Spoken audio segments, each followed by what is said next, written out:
The latest news. Since the seafront no longer with a side wall. That now lay crumbled like toy bricks in the garden. The owner had been asleep in this bed. The tornado struck and his house fell apart.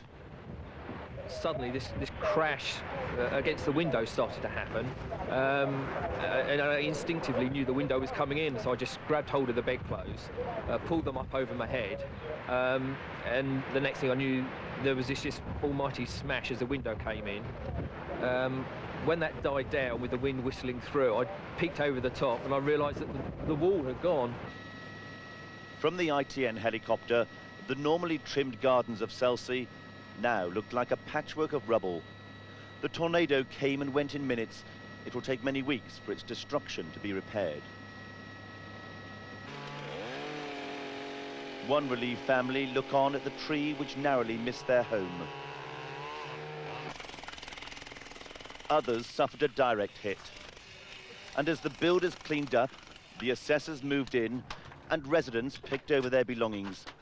The total cost of damage was put at £10 million. It just was like a whoosh and the whole place shook. And also, I got all these tiles coming down. I said, good God, the bloody roof's gone, you know. Certainly, it's the worst storm I've seen down here. I was down here in the 87 one. On the beach, a worker shoring up the sea defences was sucked out of his bulldozer by the tornado. It blew the window out, blew me against the door. I had to open the door to get out because of all the stones and that was flying in. Of course, as I opened the door, it threw me out the door. I had to grab hold of the track and get underneath the track and hold on to the track tightly until it went over. So I thought that was it. I mean, I was on my way out. For the astronomer Patrick Moore, who lives in the town, the tornado destroyed his observatory. They had been a few yards away. It would have gone right through my house and must have taken the taps off. So in that respect, I'm lucky. Yeah.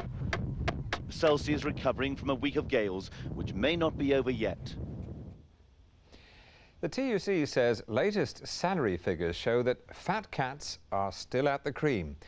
It claims the pay gap between bosses and workers is widening, with company directors now getting up to 16 times as much as their staff. Union leaders put the trend down to boardroom greed, with research showing the salaries of directors rising by 4 times as much as workers' wages over the past 3 years. Now look at the morning papers. Nothing is proven to work better than to be expelled from the World Swimming Championships in Perth after the breaststroke swimmer Yuan was caught by customs officials with vials of a suspected growth hormone. The Australian Customs Service will release today the results of tests on the substance found. Lauren Taylor reports.